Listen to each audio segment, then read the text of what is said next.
Hello, everybody, and welcome back to another episode of Microsoft Flight Simulator. And today we are checking out Navigraph Charts 8.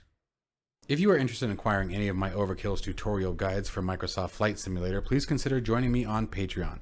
Patreon subscribers level tier 2 and above have access to all of my guides, as well as any future updates and future guides that will be coming down the road. Link to Patreon can be found in the description below.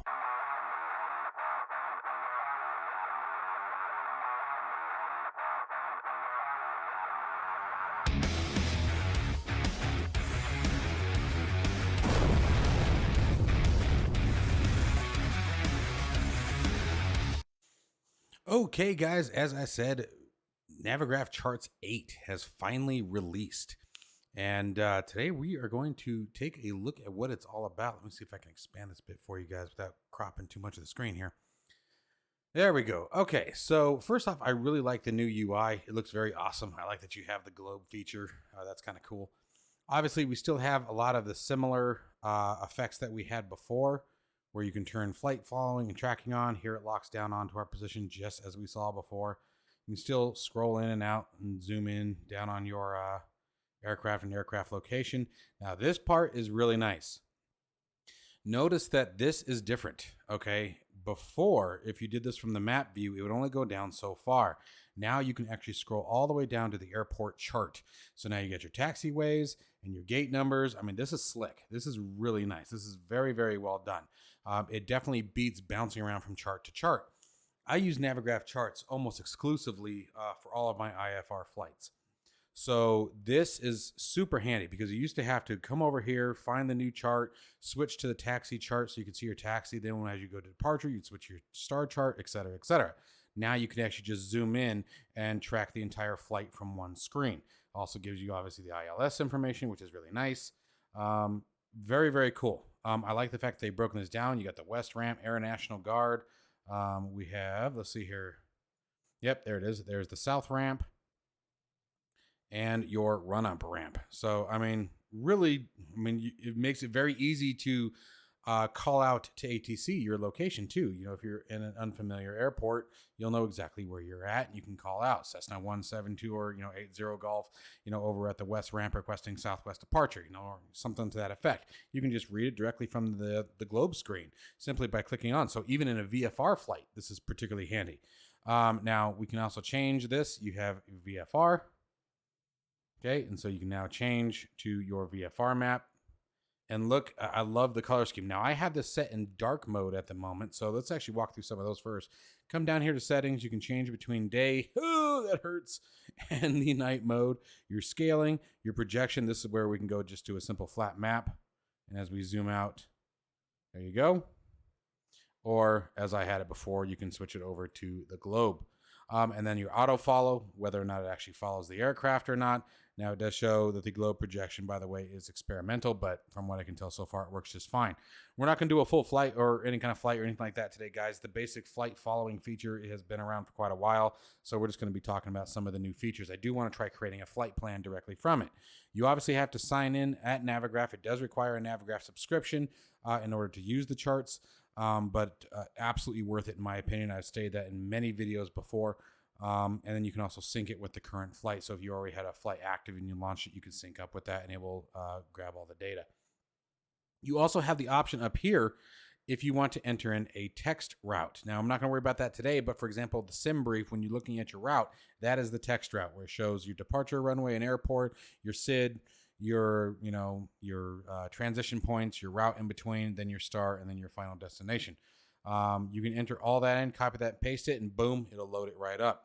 That's a really handy feature. That's a really handy feature as well. So it really depends on what tools you're using to create your flights. Now you can use directly from here if we want it, which we're going to try here in just a minute. But really digging the new UI. I love all of the filtering options. Look at this. This is absolutely fantastic. These are all different things that we can filter on and off inside of the VFR map or IFR map, whether or not you choose to have those available. And that really is a very, very nice feature because these maps can get really confusing. I mean, there's a lot of clutter on them. So if you're only looking for something specific, this gives you the option to sort of pull some of that other noise away. And so you can focus on the information that you're trying to achieve. Very, very nice. And then obviously the centering on aircraft from here is, again, that's not a new feature, but always available. And then you can also just hit the hide button and boom, we're back to the same menu. Now let's go ahead and start taking a look at some of the other menus here. So flight, let's, new flight. So we're just going to call this test flight. Distance, I'm not going to worry about that. IFR, chart mode, we're going to use standard. And let's see here, cruising altitude, sure. Let's, you know, why not? Oh, kicked me out. Why'd you kick me out? That's interesting. Hope that's not a bug. Interesting. All right, let's try that again. That was weird. So origin, let's go ahead and come in here. And we're going to search our airport, KTUS. You guys know it. I like being from home. So there we go, KTUSS. Departures available. Okay, we have 6 runways available. So let's see here. Winds, very odd or very, let's see here. Oh, there we go, 12 knots. It looks like 03 is our runway today. I'll be dang. That is very rare. But let's go ahead and add that. We'll throw that in there. And let's see here. Departures. Probably have the Wildcat 3. Let's go ahead and select the Wildcat 3. Let's do that. Let's see here. Oh, here we go. Using our transition. Let's do the GBN. Gila Bend. Let's just mimic our flight that we do pretty often. Look at that. And just tracks it perfectly as we move along. So there's the Gila Bend. And let's see here. Destination. Let's go ahead and add that in there. And let's do our normal flight here to LA. I like this flight. It's a fun, easy flight. Has enough activity in it that it's great for, you know, just sort of studying things through. Approach, you can almost bet your money we're going to be looking at. Let's see. Oh, you know what? I just realized that was a tailwind that I selected. That's all right. Oh, well. Probably going to be, let's do 2-4 left. So let's add that to the route. Arrivals, we're going to take the Hollywood 1. So there's the Hollywood 1, and we're going to be using the Eastwood transition. Add to route. Look at that, dude. That is slick. Slick. All right, and if we wanted an alternate, let's do Ontario if we needed an alternate. And there is our flight plan. And look at that. This is what I'm talking about. Breaks everything down. KTUS using runway 29 right. Oh, it even changed the runway for us. Good, because I knew I selected the wrong one. The Wildcat 3 transitioning to the GBN, flying direct eastwind, which that probably wouldn't be the case. We'd actually go from Gila Bend. Let's see. Let's try something here. So from Gila Bend, we'd probably actually jump to Messi. And from Messi, we would... Let's see. Can we move things? We can. Look at that. Let's see if I can find Messi. There's Keynes. That's for Phoenix. Should be just before Eastwood.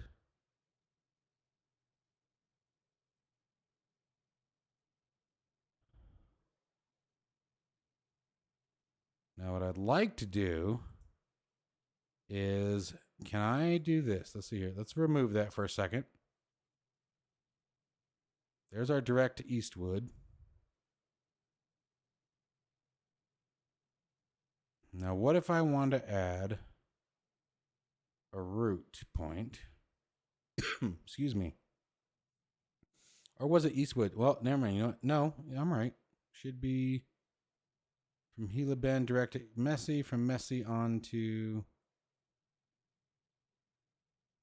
Huh. Can't find it.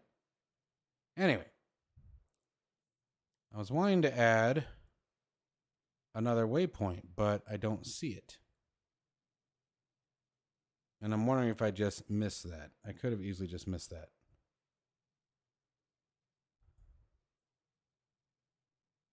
McQueen, Midler, Monroe. That's typically our top of descent. There's Hollywood, Aviator. Yep, okay. Gosh, this is laid out really nice. I love the way they've done the coloring. It makes it very, very easy to see. There's McQueen. I wonder if Messi's been removed as a waypoint, or because I'm not seeing it. And that would be our next hop.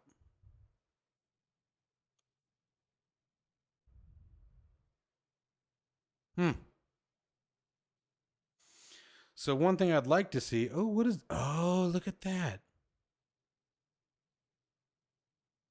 What is this? How did I do that? So it gives me a location down there, and then we can add it to root if we want. But let's close that. All right, that is hot. All right, so you just right click and then you can determine whether or not you want to add it. So that's very nice. Still not seeing particularly what I'm looking for.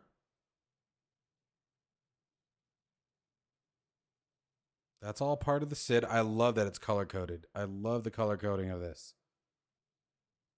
But I'm trying to look for is a way to, can I search? Let's do this.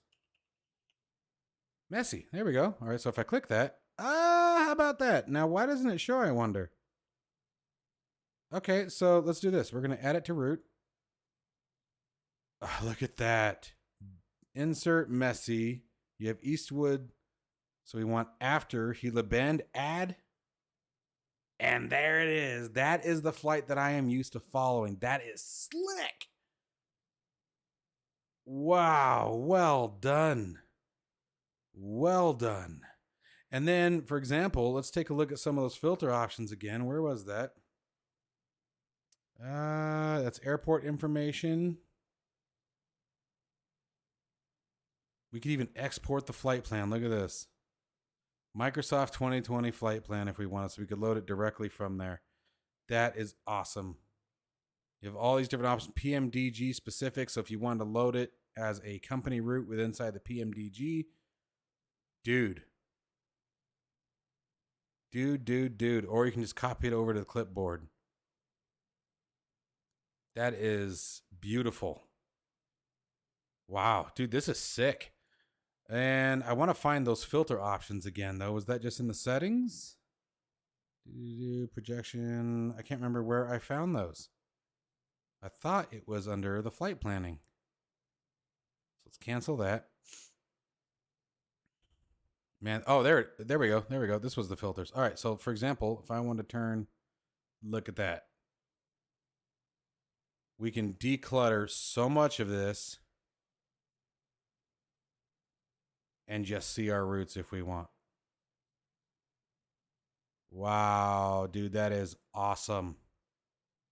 That is super freaking awesome.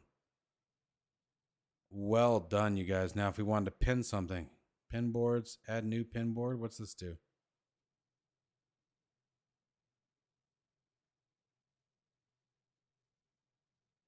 Okay, so let's do this.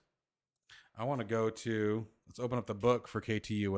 Let's say I wanted to taxi that or keep the taxi chart like we were talking about earlier. And let's see, I believe it would simply be, oh, it looks like it's already pinned. Parking gates and coordinates.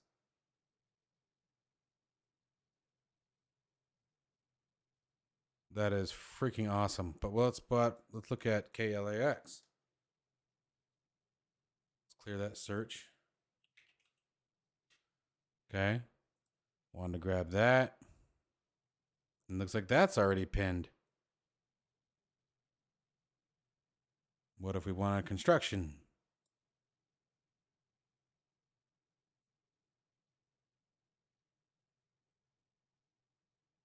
That is so hot.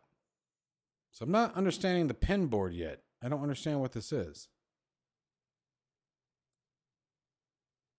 I wish there was a bit better document. Oh my gosh, that's right. Here's our charts that we pinned. Dude.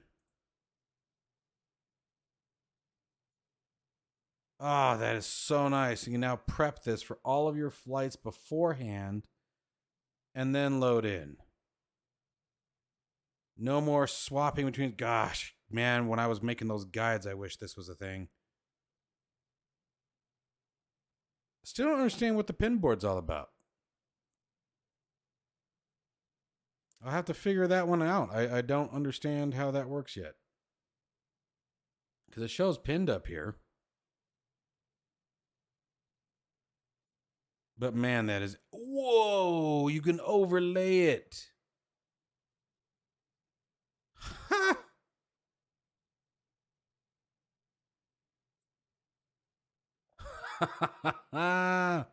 That is cool. Look at that. Perfection. That is freaking slick. So now all of your altitude restrictions, transition points. Let's see here. Let's go to the star. That's where things get interesting. There we go. Hollywood 1 arrival. Look at that. Look at that. Got all of your altitude restrictions and requirements laid right underneath your flight plan. Same thing with any missed approach information. Or actually, that'd be on the approach plate. I'm sorry. Now, what about the approach plate? Yep, it is there. Actually, I think I just selected. Oop, I did.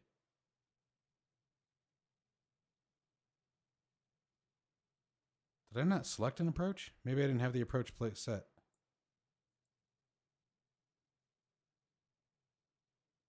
Now, what if I want to remove this guy from the pin? Just unpin it. There we go. Gone. This is pretty freaking awesome, you guys.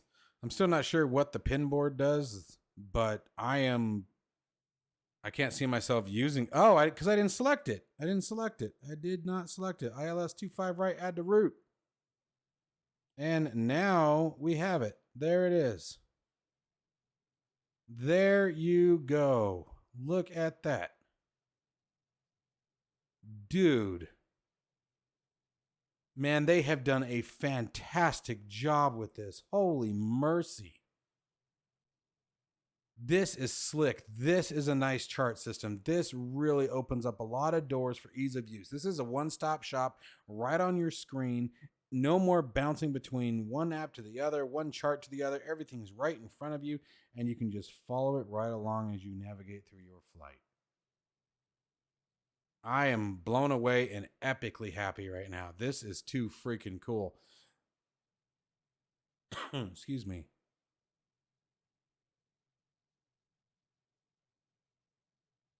Weather, let's see if that's working. Look at that. Pull up your weather information right directly from here, or your TAF if you choose. Dude. Current, there you go. Winds 210 at 16 knots, gusting at 25. Visibility 10 kilometers. Excuse me. Gosh darn it. And there you go. Meet our gusting 25 knots. How about that, dude? Even gives you your cloud information. This is beautiful. There's our pressure in both configurations. Wow. And even tells you how long ago the information was pulled. Which makes sense because on the hours when that will change. Guys, if you have not picked up Navigraph Charts yet, I highly recommend it. I just can't stress it enough. It is a fantastic application that absolutely makes flight planning and flight following significantly easier, and this new Navigraph Charts 8 is off the hook. This is really impressive stuff. I'm really, really thrilled by this. They've outdone themselves, in my opinion. In my opinion, they have absolutely outdone themselves. You can click on any waypoint, pull up the information from it. There you go. Add new waypoints with a simple right click. Pulls up the information for that. You can add it to route. Yeah, that's too cool. Too cool. And simply delete that to close it down. This is sick. This is very, very nice. I am super excited to try this one out. But guys, I'm not going to keep rambling on about it. You guys have seen it in action. This is a very, very well done addition to Navigraph Charts. I'm super, super impressed by this, and I think the team at Navigraph deserve a very nice round of applause. This was clearly a lot of effort, and there was a lot of thought put into this version of the application, and I liked it before, but man, the ease of use that exists now, the fact that this overlay of the charts, I love. This is my favorite part so far, is the overlay of the charts. Being able to just, boom, zoom in, and it's there, click down below, and you got what you need. No more swapping screens, retyping, switching from one airport to the other. Now, you've had the ability to pin things for a while, but it's like one of those, like, I always forget to do it. But the fact that it's just there once you've created the flight plan, that is awesome. Absolutely awesome. So, once again, Navigraph, wonderful job with you guys' new application here. Can't wait to use it in action. Let me know what you guys think down in the comments below of Navigraph Charts version 8. And if you have it, what you think of it. And if you're going to get it based on this, let me know if you guys are happy with it afterwards. As always, folks, stay safe and healthy, and I will see you in the next one.